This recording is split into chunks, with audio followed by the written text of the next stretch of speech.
Alors dans les 3 minutes, je me permettrai pendant 10 secondes de remercier les organisateurs, de nous donner l'opportunité de rappeler que le patrimoine méditerranéen, c'est le bâti évidemment, mais chronologiquement en tous les cas, c'est aussi le patrimoine naturel, puisque la Méditerranée est caractérisée par ses spécificités naturelles.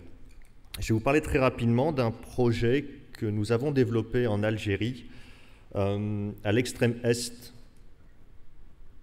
de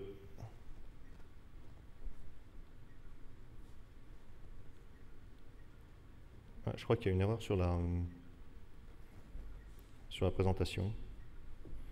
Écoutez. C'est-à-dire que les diapos ne sont pas dans l'ordre, c'est ça? Comment? Les diapos n'étaient pas dans l'ordre?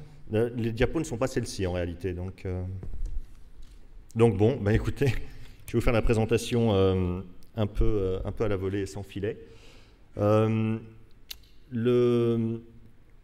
projet des... je ne sais pas si vous pouvez recharger la présentation que je vous ai citée, ça m'aidera. Donc le projet dont je vais vous parler, c'est un projet de renforcement des capacités des ONG et des populations locales pour les amener à participer à la gestion d'un parc national à El Kala dans l'est de l'Algérie. La spécificité en Méditerranée de la protection de l'environnement est qu'elle est souvent perçue comme un retrait du patrimoine commun de richesses communes. Souvent, lorsque vous décidez de créer un parc national, une réserve nationale, etc., et que vous l'interdisez aux populations locales qui ont eu l'habitude de vivre et de subvenir à leurs besoins à partir de ces richesses, ça peut créer des conflits relativement importants. L'objet de ce projet, c'était de faire en sorte d'aider le parc national à inclure les communautés locales et la société civile dans la gestion du parc, et cela dans le cadre d'un bénéfice et de bénéfices communs. Ce que l'on constatait simplement, et c'est parti d'un constat assez simple, le manque de ressources des populations locales, puisqu'on est dans une zone relativement pauvre, avec des populations qui ont à peu près un revenu par habitant qui doit être l'équivalent de l'ordre de 2000 à 2500 euros par an. Donc un niveau de ressources très faible qui a entraîné des pressions importantes sur les ressources naturelles. Les concepts de parc national, de réserve de biosphère étaient relativement méconnus, voire pas du tout connus. Et effectivement, les gardes du parc étaient vus comme les gendarmes qui mettaient des amendes, qui mettaient des contraventions, qui empêchaient d'aller cueillir, etc. Le parc manquait de moyens et d'appui de la société civile pour diffuser ces messages de nécessaire protection du site naturel. Et enfin, les ONG telles qu'elles avaient été créées manquaient de moyens techniques, matériels, pour pouvoir justement faire ce travail d'accompagnement et de sensibilisation des populations locales. Alors, quelles sont les conditions pour obtenir l'acceptabilité sociale de la protection de la nature? D'abord, c'est d'envisager les ressources et les revenus que pourrait générer la protection elle-même de ces milieux. Et cela suppose aussi de déterminer quel est le type de fréquentation, de tourisme ou d'exploitation des ressources le plus adéquat, ou du moins qui ne fera pas peser des menaces supplémentaires et plus importante sur la ressource elle-même. En clair, c'est définir la capacité d'accueil véritablement du site. C'est absolument important. On comprend que le tourisme soit une économie, ou du moins qu'elle puisse générer des revenus, et c'est particulièrement le cas en Méditerranée, mais il ne faut pas scier la branche sur laquelle on est assis. Le tourisme de masse standardisé tel qu'il s'est développé, que ce soit en Espagne, sur la côte du Languedoc-Roussillon, dans certains pays du Sud comme la Tunisie, etc., est un tourisme qui fait peser de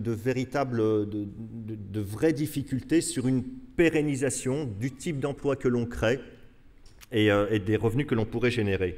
Donc ça, c'est le premier point, véritablement se poser la question de quel est le volume, l'activité touristique optimale, vraiment maximale, pour que véritablement les ressources dont on dispose, la beauté des paysages ne soient pas altérées.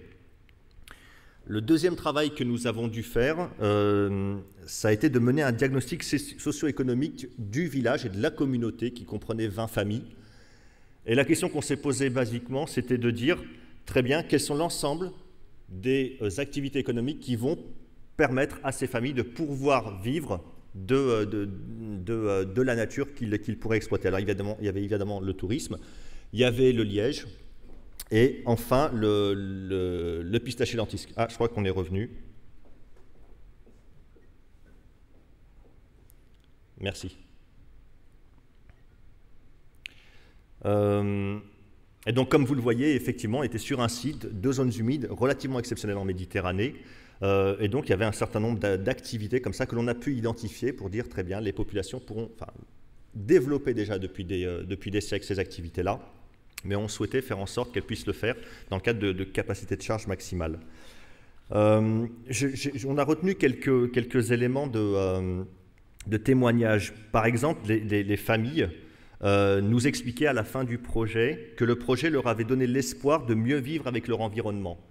On a vraiment beaucoup travaillé à ce que les populations intègrent cette dimension environnementale et naturelle, et on s'est rendu compte finalement qu'elles l'intégraient déjà depuis des siècles. On l'avait peut-être oublié dans la manière dont on s'adressait, ou du moins dans la manière dont le parc national s'adressait à eux, en multipliant les interdits.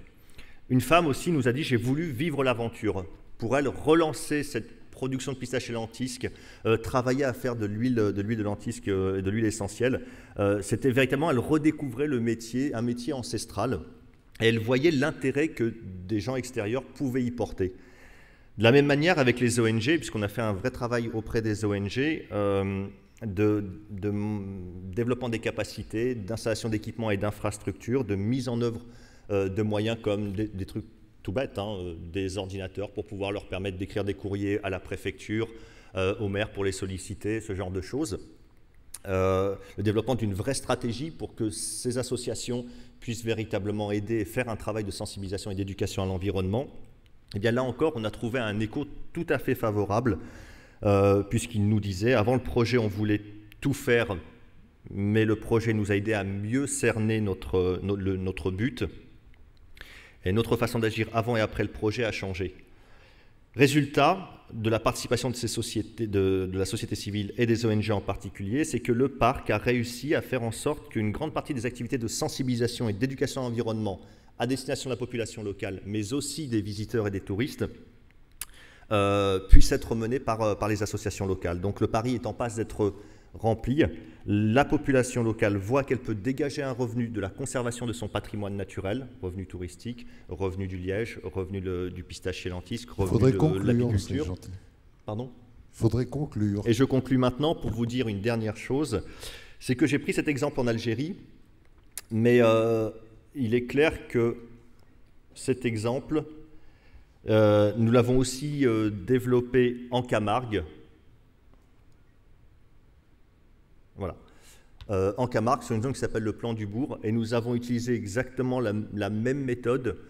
Et finalement, que ce soit au nord ou au sud de la Méditerranée, la protection du patrimoine et l'acceptation par la société civile, par les communautés locales, passe toujours par une promesse de revenus, pas mirobolante, mais en tous les cas suffisamment pour pouvoir faire en sorte que les communautés locales vivent, et la prise en main par la population, véritablement, de leur avenir et du développement de leur territoire, puisque en Camargue notamment, un plan de développement territorial a été mené avec la totalité des personnes, des 3000 personnes qui participaient au projet autour du site des Marais du Viguera.